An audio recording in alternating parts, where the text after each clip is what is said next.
right, so we have Antonio Gibson up next. Before we get to the fun one, Antonio Gibson going over or under 1,100 rushing yards. Last year he had where are the numbers? Oh, he only had 795. I thought it was a little bit more than that, but the odds maker said it at 1,100 rushing yards, so that's where I kept it. Do you all think he will go over or under on this one, and where do you all think the people sit? It's gonna be a little tricky with Antonio. I know. I struggle with this one a little bit. 700 so yards last season. That was all? Yeah, he had 795 rushing yards, and then he had 247 receiving. So we're talking about 1,000 yards from scrimmage. I'm gonna go under. I think he'll get close, but I always say I struggle because I need to see like the steps he takes this season. I don't know if I got enough in preseason to really judge what we'll see from him this year. So I'm going to say under, but I think he'll come close. Okay. All right, so we got the under with Carita. Right? Yeah, I'm thinking under too. I don't have him. You said it was over. What's the 1,100? Yes, ma'am. 1,100. Yeah, I don't think he'll do that. Okay. It's a lot of running. I don't know. I mean, I don't.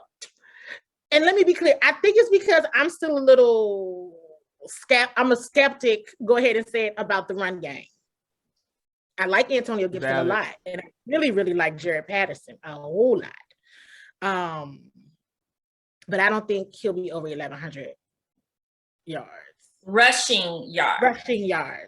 That's valid. Yeah. Where you at, Dre? I'm going with the under because I don't think that I mean, while like I said, we have to see what Scott Turner has in store, but I don't think Scott Turner is the type of coordinator that calls a lot for the run game for him to go over that much. I think Scott Turner is a pass-happy offensive coordinator, and I think that's going to skew into Antonio Gibson's rushing yards. Like last year, Gibson averaged about 56 yards a game. You have to think he'll be a little bit better than that this year, probably somewhere about 65 yards per game, I'm guessing. And even that wouldn't put him over 1,100 yards.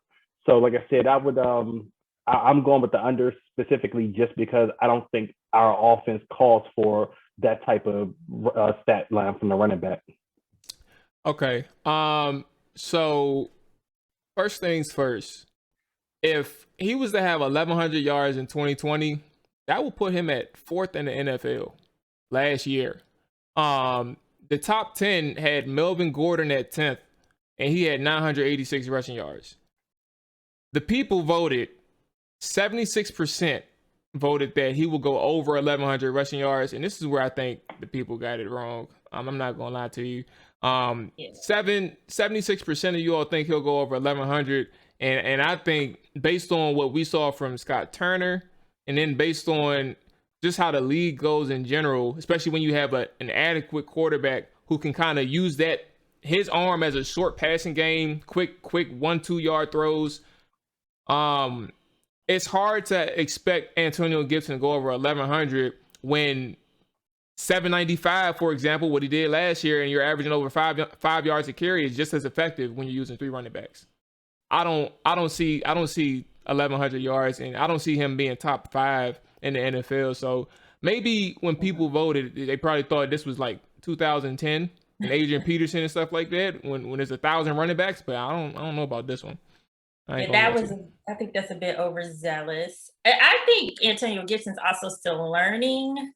I can't remember. It was in the preseason game against the Bengals. I don't remember the play exactly, but there was a run where every single one of us at Clubhouse, Candi, myself, everyone else that joined us, we were like, you know who would have got that run? Adrian Peterson. So it was like a run where he didn't get very far, but we were like, you know who could have got that? Adrian Peterson. AP. I don't know. I still don't know how I feel about that last year. That kind of hurt me. Whole hard in the trenches. Ask a nigga what he benching. Triple digits, nigga. Don't forget to mention. Whole hard in the trenches. Ask a nigga.